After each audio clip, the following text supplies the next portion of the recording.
Good afternoon, everyone, and thanks for attending today's webinar, U.S. In-Bond Overview and Update. Today's webinar will be hosted by BorderConnect's Director of Consulting, Debbie Dent. This webinar will provide a quick overview of a bonded carrier's role and responsibility as CBP is making significant changes, and some of those changes are coming with surprises, and carriers are already seeing the impact of non-compliance. For anyone who has questions, please use the chat box or question box, and we will answer your questions at the conclusion of the webinar. So let's get started. Here is Debbie Dent. Good afternoon, everybody. Thanks for joining us today. First, let me say that this webinar has been designed with the idea of those of you that are a U.S. bonded carrier, but as well, we're going to go over just a couple of the overview or the introduction to what is a U.S. bonded carrier.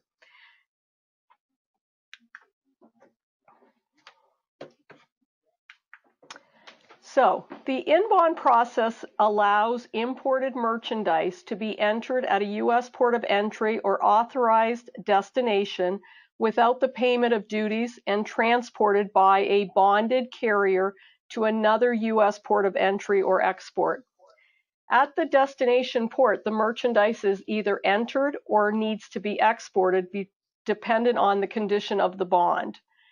There are a number of changes coming. Back on November 27th of 2017, U.S. Customs Border Protection published a final rule entitled Changes to the In-Bond Process. And for those of you that are familiar with the process or using the process, this change is basically going from a paper to an electronic or fully electronic form of completing the business. The conditions related to the movement of the bond freight is not changing. For a U.S. bonded carrier, the biggest change will be, as I mentioned, that movement from paper to electronics. So let's first go over what is a bonded load and sort of remind ourselves of what a bonded load is. When a shipment arrives at a U.S. port of entry, but the clearance of that merchandise will not occur at the U.S. port of entry, it is considered in bond and in the control of the bonding party until reaching its destination. Now, the bonding party is the bond that is associated to the movement of that merchandise. In-bond shipments is a term applied to the status of merchandise admitted provisionally or with conditions to the U.S. without the payment of duties or applicable taxes, or in the case of customs clearance and entry summary accounting. An in-bond shipment indicates an origin where the bond is arrived and a destination where the bond again will be arrived at its authorized destination. So it's moving from a location to and from. Bonded transport also means the bonded holder is responsible for the goods until export from the U.S. is completed or the accounting of that merchandise occurs. A bonded carrier needs to understand that responsibility to move the bonded freight is more than just providing customs form 301 to a party that is in the past completed the filings of an approved bond on behalf of a approved carrier's behalf, or delivery to a location named on the bill of lading. And this is going to become crystal clear as these changes move forward.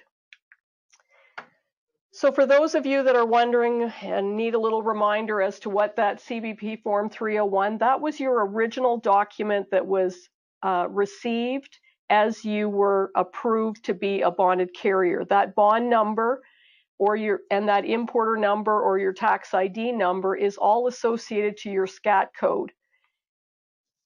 So for an example, if my SCAT code was PTAM, my IRS number is what I've indicated on the screen, and my U.S. bond number that's assigned is the 17C003M3C, which is assigned at the top corner under that bond number. That's the number that will be identified and match and authorize that bond movement within U.S. CBP's system. Some of the major changes to the updated in-bond regulations that are coming is the paper 7512, that document that we used in the past called a transportation entry and manifest of goods subject to CBP inspection and permit. has been eliminated, requiring the electronic file of the in-bond application. It doesn't mean the paper document isn't still going to be available or exist. It just means it's not going to be used in the same way that it currently is today. A standard 30-day maximum transit time to transport in-bond merchandise between U.S. ports will be in effect now for all modes of transportation. Carriers will be required to electronically request and receive permission from CBP before diverting in-bond merchandise from its intended destination port to another port. And we'll talk about that in a little more detail in a few minutes. Carriers will be required to report the arrival and location of the in-bond merchandise within 2 business days of arrival at the port of destination or at the port of exportation. And CBP has clarified that the party whose bond is obligated is the party that is responsible for ensuring the in-bond record is up to date, and obviously record keeping is maintained. So we made mention of a 7512, or that in-bond document, the document that traditionally a driver was provided or dispatch was provided, and that became part of the paperwork that would be sometimes submitted to customs or associated as the application or the entry. You will still have the ability to print or receive a paper 7512. Those of you that use BorderConnect, that print function is built right into the process if you should create those bonds through your ACE process. And drivers should be still provided that paper copy of the 7512 in case they're requested for inspection purposes by CBP. On July 2nd, 2018, the paper forms will no longer be accepted by U.S. Customs officers as a filing of that in-bond application. A fully electronic filing will be accepted by U.S. CBP. And in most cases, we're probably 99% of the time we're there now anyways. That filing was done through a customs broker or other parties that might have been involved in the filing, and it was being submitted electronically. Further, on August the 6th of 2018, electronic reporting for all transactions related to that in-bond movement will also be mandatory. So CBP will no longer accept copies of that 7512 paper form to perform arrival or export functions. That responsibility is now of the bonded carrier. So basically, all functionality related to the handling of bonded merchandise will all be done electronically. Diversion to a port other than electronically filed. On August 6, 2018, that diversion to a port other than as reported or included in the in-bond application will be required. So in the past, if freight left from Laredo, Texas, and on the bond or that 7512 document, it indicated that the export location was Port Huron, Michigan, and the driver decided to come to Detroit, Michigan, he still was able to have that bond canceled, and customs would make the correction within the system and stamp that bond and allow the driver to move forward. Now, if a carrier doesn't follow, or the driver doesn't follow the destination port or report to the location, or is going to change that, it's going to have to be submitted to customs as an amendment in advance, and it's a new step that is going to be required as part of the electronic processing. An ACE edit will reject the arrival if not performed. So if that amendment has not been completed, then an ACE reject will actually occur when you try to close or arrive that bond at a destination. And on that topic, we've had a number of questions that we're waiting for customs to provide us some answers to. There was a meeting held at the Port of Detroit last Wednesday for the carrier community, and as a result of that, there were a number of questions that were asked of customs, and we're still waiting, unfortunately, for those questions to be responded to, and that ACE edit. As well, electronic reporting at a bonded cargo location, the firm's code will also be required to be completed or provided. So firm's codes listing, for those of you that are not familiar with it, is available in BorderConnect under the online tools. And currently, there's a break in the link that Customs had provided, so that'll be fixed in the next deploy. But also you can find a listing of firm's codes that can be found online and publicly available. So let's talk about creating an ACE-IN bond type 7512. Before you're going to do that, you need to think about some of the requirements that you will have. So do you know what type of a bond movement you are carrying? A type 62 is a transportation and exportation, commonly referred to as a T&E. A 61 type bond is an immediate transportation, and a 63 is an immediate export.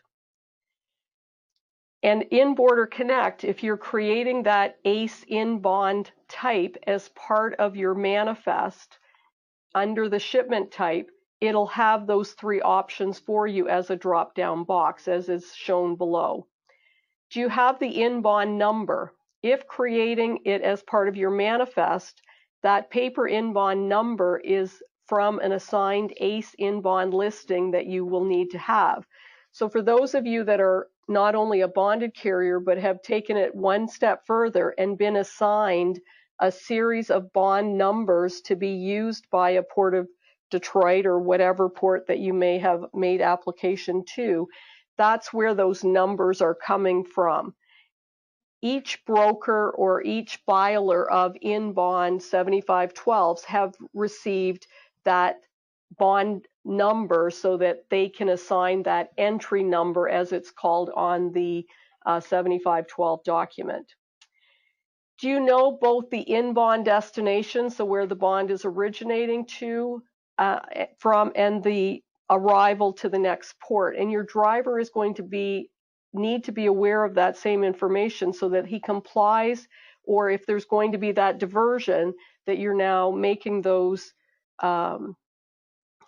reports properly in advance of his leaving the United States. And then, is the product subject to FDA? Because that is a question that is asked. And is the product information, it should contain enough information to identify the product clearly that is moving in bond, including the value. And although the 6-digit HS type is not currently required on all types of bonds, it will be required on a type 62. Creating your e-manifest with your 7512 document associated to it. So you create your manifest like you would normally as part of your entry into the US, and then your shipment type, you would select ACE-IN bond type, and that now becomes and is going to open up a number of additional boxes that would complete that 7512 or the application.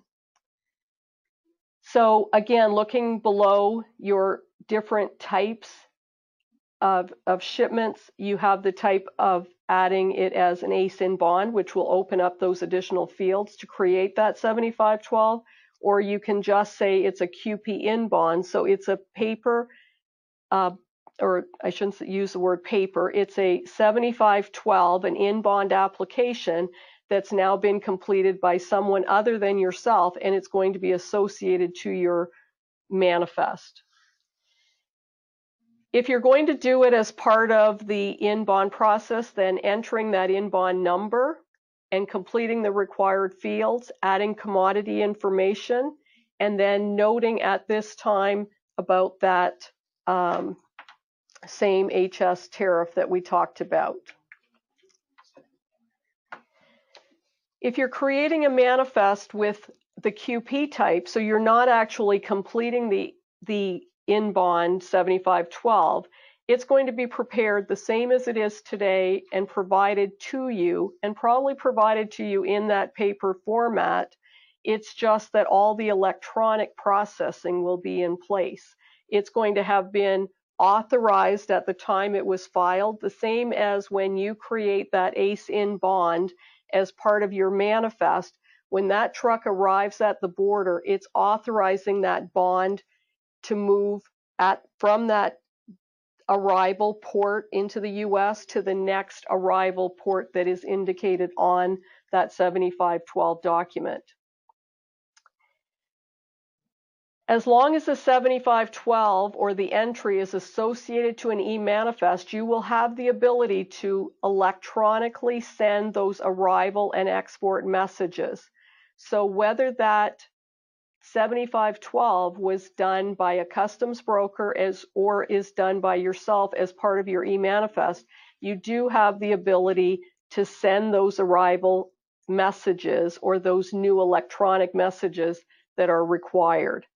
If the 7512 or entry is not associated to the manifest, so for example, the bond originated in Laredo, Texas, you didn't cross that freight from Mexico into Laredo, the bond was authorized from that movement or from that location, is not associated to an e-manifest, you're going to have an alternate way to submit the arrival message, because it can't be done as part of your e-manifest process or part of what you have done through BorderConnect. CBP, and this is the big change that's coming, will no longer accept that paper 7512 and complete any functionality related to that as they did today or in the past. So at this time, or just prior to the changes being announced, commonly a driver would stop at the port, provide that paper document, customs would stamp it. It might be that perforated. For some of us, we've seen a number of different types of stamping, but behind the scene, beside that piece of paper, customs were going into their system and they were closing or arriving that bond at destination. That's going to become now the responsibility of the carrier or the holder of the bond, or the person that, or the company that created the 7512 bond application. So how will you arrive your bonded shipments? For those of you that have BorderConnect and have it associated to an e-manifest, so whether that QP in bond type or the ACE in bond type, you will be able to do that functionality through BorderConnect. You may also need to have a current ACE portal account, which is another way to arrive the bonds and to be able to see any bonds that are associated to your SCAT code or your bond number. Or you may need to communicate with the originator of the bond, and this should be discussed prior to providing authorization to use your bond against that bonded shipment type, not after, which often is what occurs today. Many of our clients have already assumed responsibility by providing that third party the use of their bond, and then assuming that that same individual will send those arrival and export messages, and in fact that may not be the case at all. Another tip would be to make sure that you have guarantee that that has actually been completed, maybe a screen print to show the status of the bond as having been arrived or exported. Without record keeping, you may be now subject to potential penalty and action taken by US CBP after the fact. And I've experienced this personally with a number of carriers already, where they've received a penalty not because the bond wasn't closed, or maybe it was closed a little later than it was supposed to have been, or that arrival message was late in being sent to customs outside of the timeline, but they're being penalized now because of the record keeping associated with it. And literally, to mitigate those penalties, they're asking us to make that link between the freight that was authorized originally or described by that 7512 or that bond application, all the way to closing that same freight for closing or for arriving. So tips for creating a plan if you don't already have this in place. You're probably already a little bit late. You need to have started to work on this already, is to review your current bond business. Communicate the changes that are occurring and make your clients understand the new responsibilities. And not that they're necessarily new, but the responsibility now is the carriers, not necessarily those other parties that have been involved. Review your current internal procedures. Take some ownership to the process and make sure that internally people understand that are working for you that that bond comes with responsibility. And if we don't fulfill those responsibility, we're going to be subject to penalties and some liability that you may not be willing to take that's coming right out of your bottom line. And communicate and train, and that includes the drivers. Drivers need to understand that, you know, there's reasons out there why they may divert and decide to cross at another location, but that information now is going to need to be communicated. And be prepared to continue to update this process because it still has a lot of changes coming. There's still some glitches in the system. There's still it's a learning curve that we're experiencing really as this is developing. I work with a number of carriers that have received penalty already, and each one of those has really been a new learning exercise and is exposing information that quite honestly scares me for the carrier community, because I don't think the carrier community, one, understands the liability and the responsibility that they have related to bonded freight, because they've kind of taken it as a hands-off type of approach.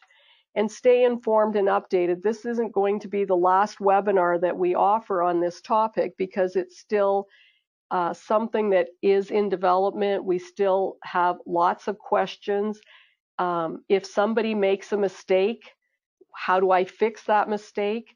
There's all kinds of issues that are revolving around this. So stay informed and updated and be prepared to work with the different ports as they are available to help you. In each port, there's commonly a trade team or a group of officers that are assigned the duties of that in bonding. If freight has left the United States and it wasn't properly closed or arrived, then taking that freight back is always an option to avoid penalty action. At the same time, working with these officers, and we had a recent experience of this where we spent, on behalf of a carrier, several days trying to arrive or get through the process of arrival through the ACE portal. The freight had originated at a port in Tennessee and was for export out of Detroit.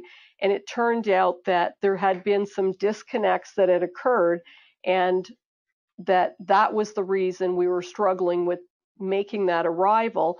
And when we submitted that information back to the port of Detroit, the officer was able, through the efforts we showed we had made, they actually did go in and arrive it, and the case was basically closed and without penalty to the carrier. So there's going to still be that help that's out there with the various locations, because it's going to be, and they understand it's going to be a big change and a learning exercise.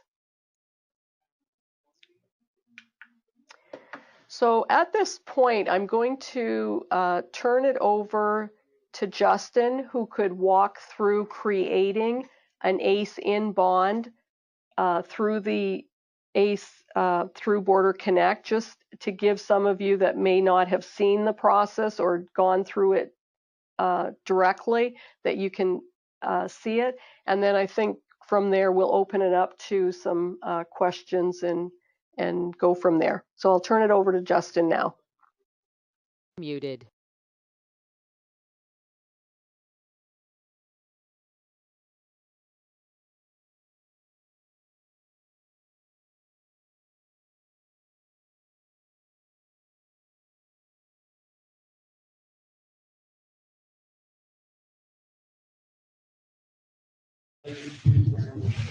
All right, thanks very much, Debbie. Okay, so essentially where I'm going to start from is after you've entered all your trip information on the ACE manifest, at the very bottom you're going to see where it says save and start new ACE shipment. I'm sure a lot of you are familiar with this and you go through this on a day-to-day basis. But for those that don't know, this is where you go. Now, you do have the option, as you saw in one of the previous slides, to change the shipment type. Now, if a broker is involved in the bond process, you could either enter it as a PAPS or a QP in bond, as long as you are using the exact same shipment control number as what the bill of lading number is on the bond. It will link up with the broker's information in custom system and automatically change it to a QP in bond. Now, what I'm going to show you in this brief tutorial is basically how to enter ACE in bond information. So I'm going to change the shipment type to ACE in bond. I'm going to give it a unique shipment control number. And also just put in real quick a shipper and a consignee. After this, usually what I do as an e-manifest specialist, if I'm entering ACE in bond information, I won't go right to the commodity. What I'll do is I'll just hit save on the top left, which will bring me to the shipment details page. And then you have the option to assign the in bond information. Now I would simply click that button. I would put in the specific in bond entry type, which Debbie explained what they are previously. So you'd put that in. You would put in a paper number. The U.S. in bond destination, I will say, let's say it's going to Laredo. And the foreign destination, we'll say, is going to Morelos, Mexico. You will need to provide a carrier IRS number. As well, if it's a T&E bond, you will have to let customs know of your estimated departure date. If it is subject to FDA, you would either put yes or no in that option as well. I'll save the in bond information. It looks like I didn't have too many characters there. You can ignore the conflict warnings as well as anything else you see. This is a demo account, so you can ignore all the warnings and things that are prohibiting me from actually sending the manifest. After this, after you enter the T&E information, you're going to have to enter the commodity information. So let's say it's electrical cables of some sort, which is one of my favorite descriptions.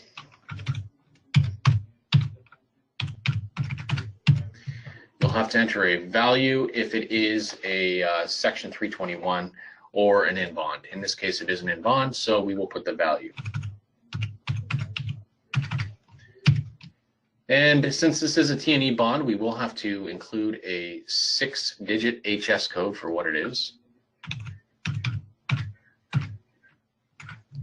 Now, that's not the correct HS code. I'm just kind of winging it here just to show you where you enter the information. Well, let's save.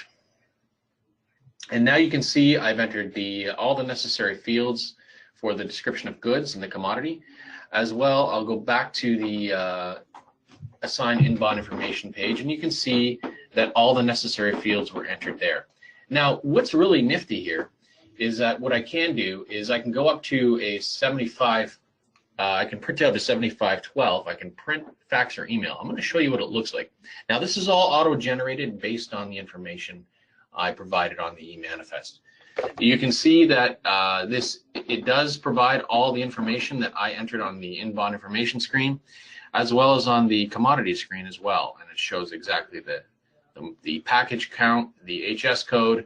So all the stuff that CBP actually does need, it's providing all of this here, and you can send this to your driver wherever he is, and he can provide it to the customs officer at the border.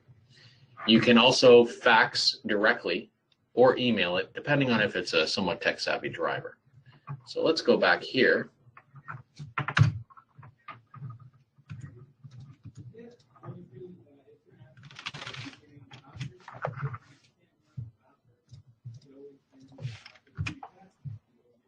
Okay, so let's say that the shipment has crossed the border. You did get, your movement was authorized by an officer, and it eventually gets to Laredo, Texas. Now, if for an ASIN bond, what you're going to do is you are going to go up to where it says shipment only send to CBP, and once it arrives in Laredo, you'll send an arrival message, and that's letting customs know electronically that the bonded shipment has arrived at the bonded warehouse. Once your shipment is ready to leave and onto its final destination in Morelos, Mexico, once you've confirmed that it did leave the port and is on its way to Mexico, you would then let customs know and send what's called an in-bond export message. This will transmit the information and, as I said, let customs know that it is on its way to its final destination. You also have the options to cancel an arrival message if something was made in an error or a mistake. You can cancel the arrival message, and as well you can cancel the export message. I'm not sure if maybe Debbie would like to go more in depth as to what these specific messages mean, or if you have any questions about these specific messages, you can also just quickly give us a call or send us an email.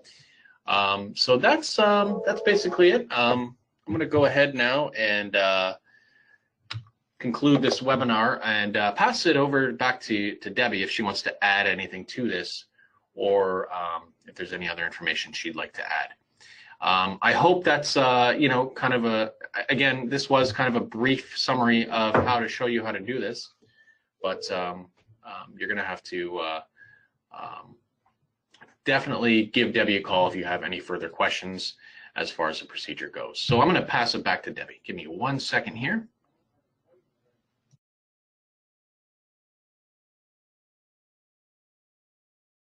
Unmuted. Muted.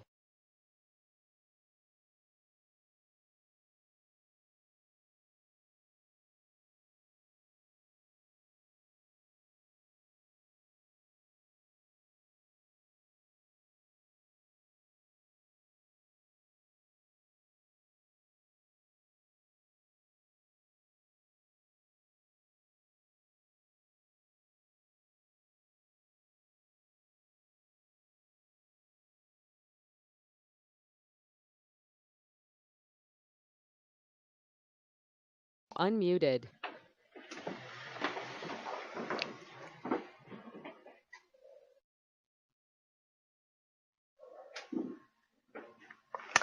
Okay, thank you very much, Justin.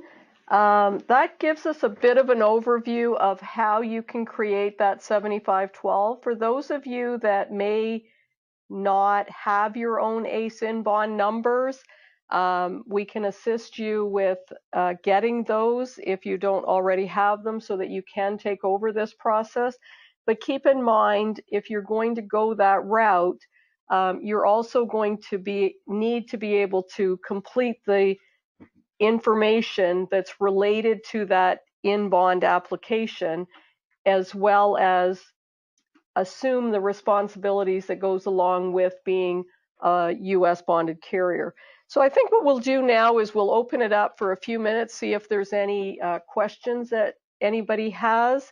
And again, this information will be available soon, and Justin will close that up soon. So I'm going to turn it over to Justin to see if there are any questions, and we can field any of those that might be out there. And if there aren't, we'll conclude the webinar and be available for you to ask questions later on.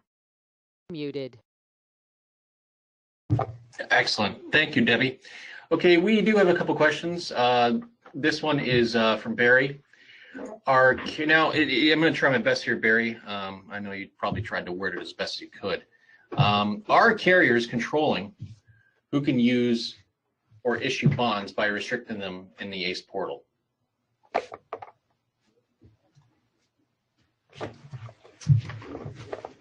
Okay, Barry, I'm going to try to answer this. Hopefully I'm interpreting this correctly. The ACE portal is just, again, another method to be able to view which bonds are associated to your SCAT code. It's sort of an area for the carrier to go.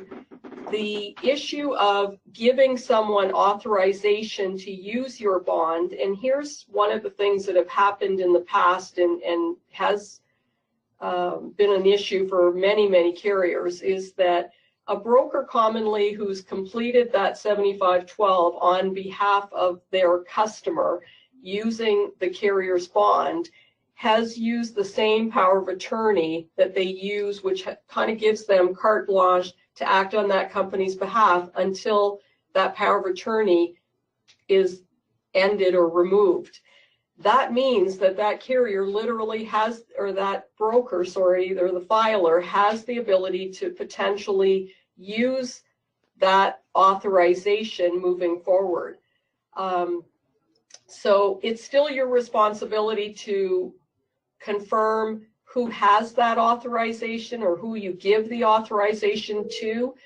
The ACE in-bond process, or doing that directly, is the best way to control the bond process, because now you're not providing that information.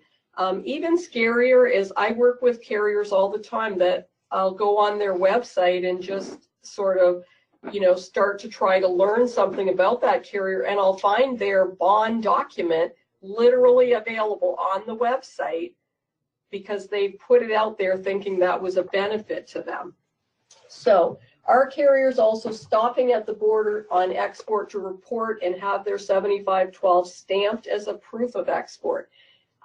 Yes, but they won't be able to do that any longer. It will need to be done electronically. Customs, as of August, will not accept at any port into the US that paper to have it stamped and ultimately closed. So that stamping process is going away. I hope that answered the question.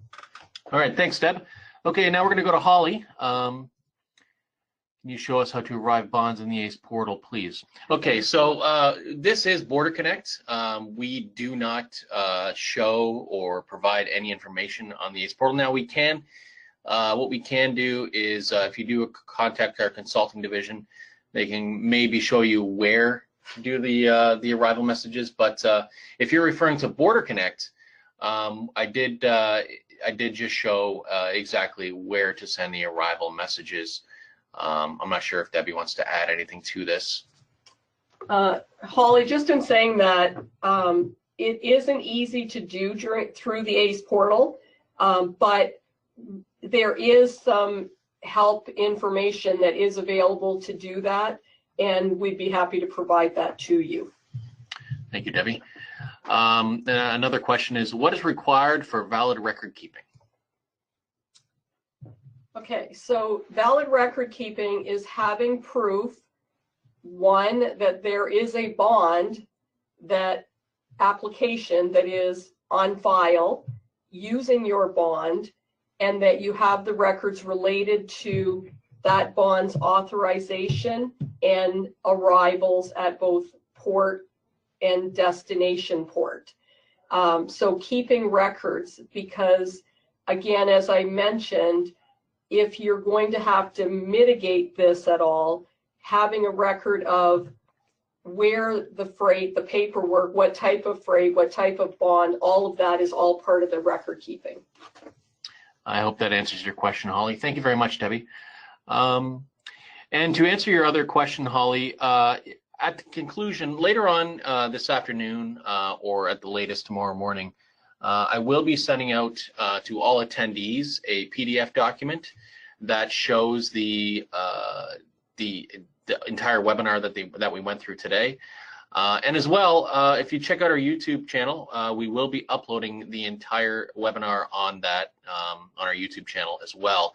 And as you can see, the link is on the slide that we're showing right now. So stay.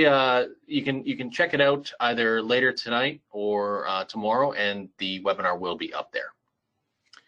Okay, so Tina says, is there a time frame where the electronic arrival at the port is required? Where you would normally stop to get the stamp?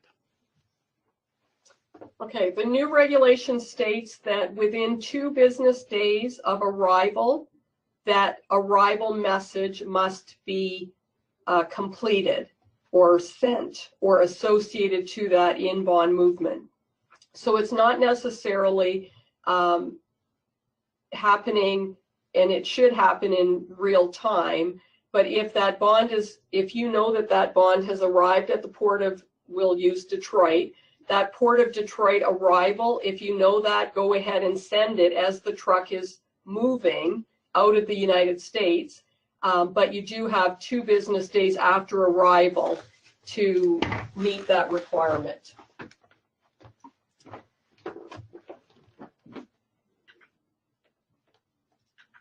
Okay, I think that may conclude our current questions that we have. And again, we thank you for your time.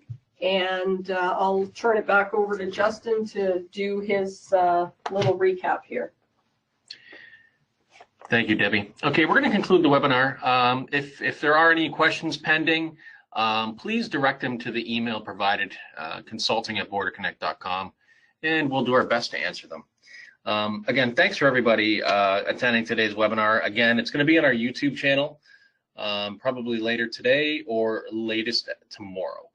So if you want to show it off to some employees, get them up to speed as far as what the in-bond process, all the in-bond process changes and all that, it is going to be publicly available on our YouTube channel. For those who've not registered for BorderConnect's ACE or ACI e-manifest software, you can register today for a free 30-day trial at BorderConnect.com or call us 24/7 at 1-800-596-5176. Also, check us out on social media. We have Facebook, we have Twitter, we have Google+.